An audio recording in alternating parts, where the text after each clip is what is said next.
Understanding why you are the way you are is an important step towards change, and therefore you need to understand the truth of your childhood. And what is often between people and understanding the truth of their childhood is their self-deception. And usually people deceive themselves in two ways. First, idealization. For example, Zach, he reflects on his father and he said, well, my father was often gone for months, but he was always there for the important events. He was always there for my birthday, been a great guy.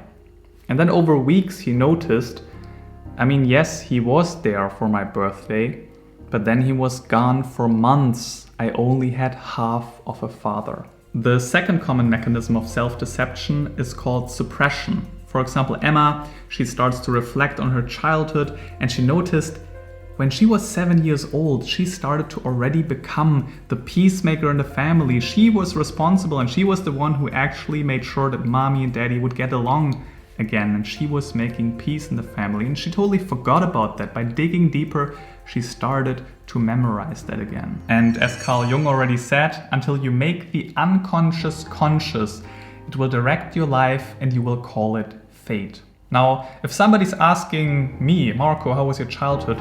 I'll ask them, which one do you mean? Because there are parts of my childhood which has been great, even entire aspects of my childhood that have just been beautiful, but then there are also other aspects that just have not been okay. So they're different realities and they're different aspects. And I also invite you to reflect in that way, to not have this all or nothing thinking, to think in a nuanced way, but take an honest look. So let's get started with the secure attachment style. And there is an idea from Erich Fromm, a psychologist from the last century, and he wrote a book called The Art of Loving. And in this book he talked about the importance of a mother and a father while raising a child.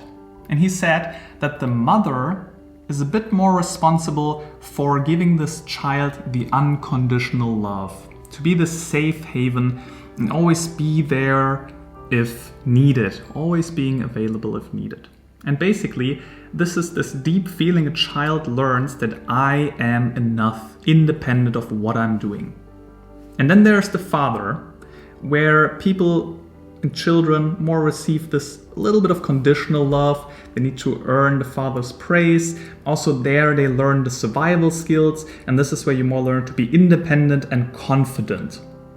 And we need both as children. And remember when I talked about the secure attachment style, when I talked about dependence and independence, this is exactly what people and children learn here from the mother, this being dependent, relying on somebody, and from the father's side, being independent and being a provider. And if you both have that to a healthy degree, then you have this healthily and secure attachment style. For example, Olivia.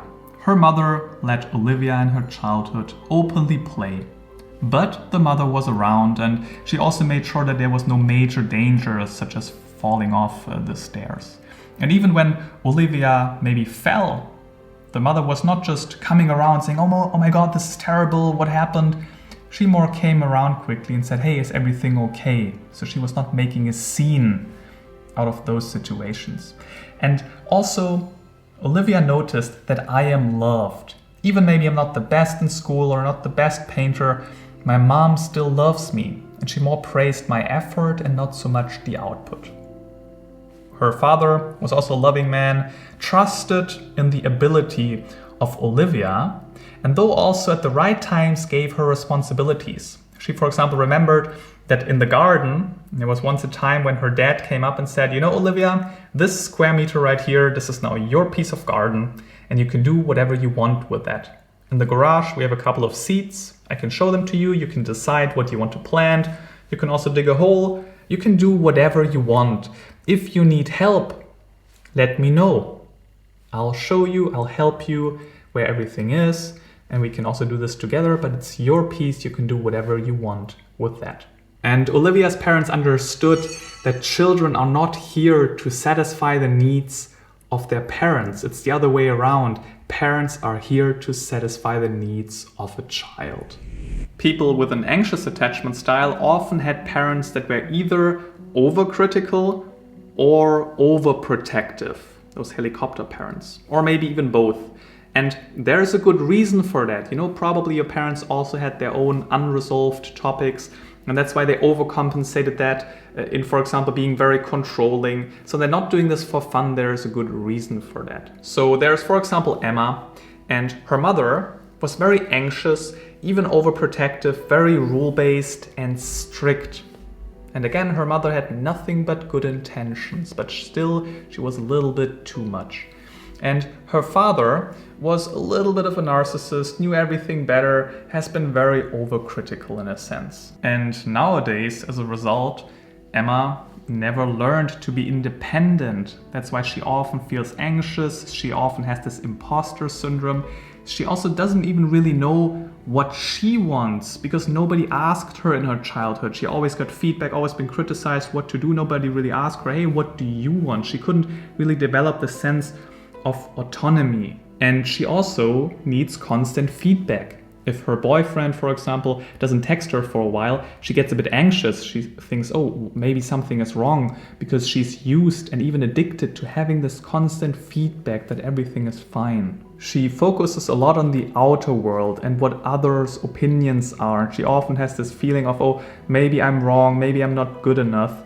And that's why she constantly needs the feedback that everything is fine. Now, Emma could also have developed a different type of attachment style, because it not only depends on the situation and the parents, it also depends on the interpretation of the child.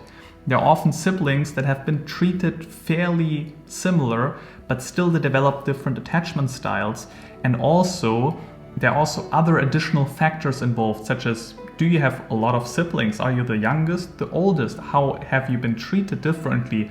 Maybe there are other relatives close by that also influence your attachment style. So there are a lot of different additional factors. Also, it depends on the interpretation of the child, how they perceive the world, and therefore what attachment style they're developing. So take all of that with a grain of salt. It's just a tendency, and it's more about stimulating your thought process to make sense of your own childhood. But in this example, Emma developed this anxious attachment style.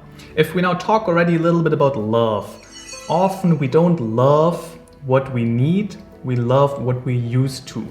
So Emma, having this anxious attachment style, eventually could get together with a guy that also has this anxious attachment style. And in the beginning, that's very beautiful. It's like a drug, right? Because both are a little bit needy, a little bit clingy. They get very close. This is beautiful, this upward spiral. This is like heaven. But eventually, one of them is maybe getting a little bit insecure. There's maybe a little bit of a trust issue. And eventually, this high ladder that they raised is exploding and it breaks down. That could happen. Maybe it's just also working fine naturally. And what also sometimes happens is that an anxious person is getting into a relationship with more of an avoidant person. And that's also an interesting dynamic, but let's first explore the avoidant attachment style. With an avoidant attachment style, you probably noticed that your parents haven't been super present and there was little support in some way.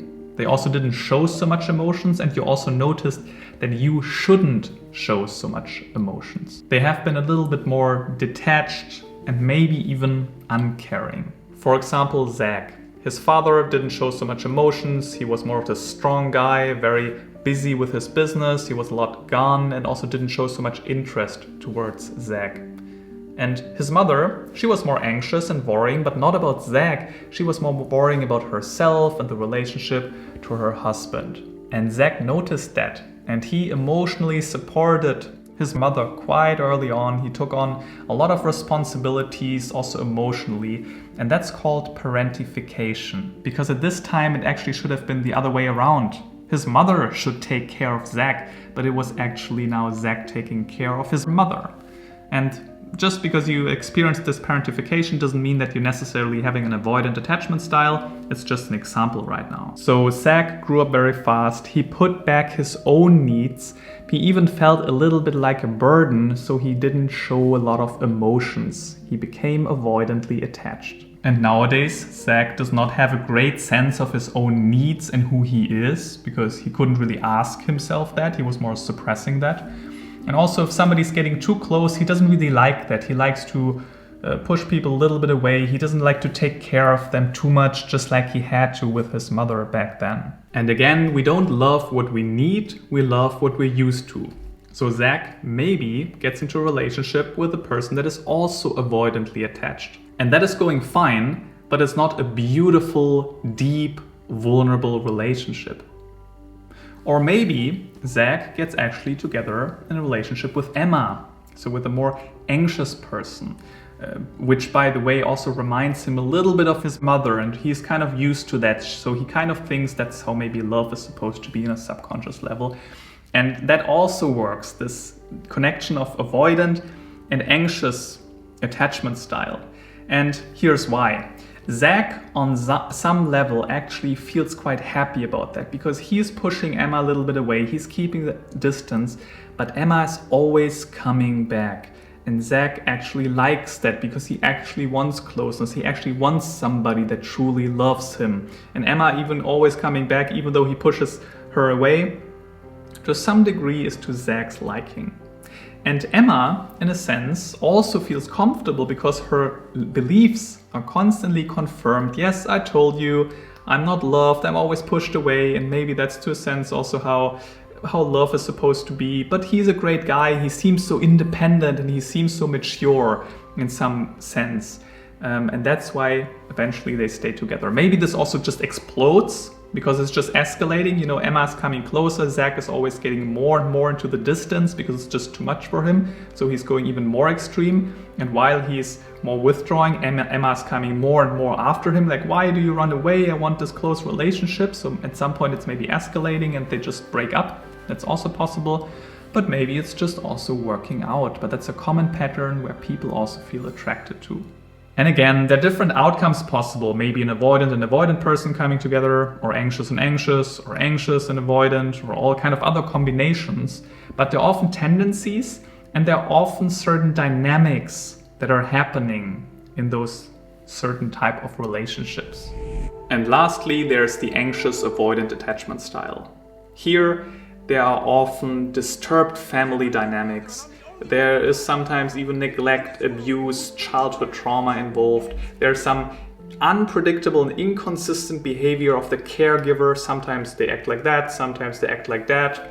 Or they maybe in some way have been loved by their mother in some regard. Also, there's probably some toxic relationship going on. But then the father denied them. There was some paradox and some disturbing dynamics quite often going on. For example, Noah. His father often crossed the boundaries, also in different ways. Sometimes he, for example, locked him in his room, so totally tight boundaries. Sometimes he just removed the door, so he could always see in Noah's room what he's doing. Very disturbing. Also, generally didn't show much interest and also ignored Noah quite a lot. And his mother was a narcissist. It was always about herself. She also drew Noah often into an alliance against the father. So there were those fights he suddenly was involved in, was quite nasty. And he often also experienced this parentification, needing to take care of himself quite early on because nobody else did. Nowadays, Noah often engages in this push-pull behavior. He's afraid if somebody's getting close to him that they will reject him again. So he's pushing people away first. Also, he's checking, are people still like me even if I push them away? That's where this push-pull behavior is coming from, this testing. Do people really like me? The problem is that this becomes a self-fulfilling prophecy because not a lot of people want to deal with that, and that's why they withdraw. And then Noah confirms his belief that he's not love-worthy. He can also only expresses his needs indirectly, so not really talk about his honest needs and make himself vulnerable. And he feels easily rejected and then gets a bit childish, a bit angry, a bit demanding. So basically, he's not really capable to lead a trustworthy relationship because he's getting paranoid sooner or later. Alright, this was a short overview with a couple of examples. Take this as a fertilizer to reflect on your childhood. You'll need it for the next chapter.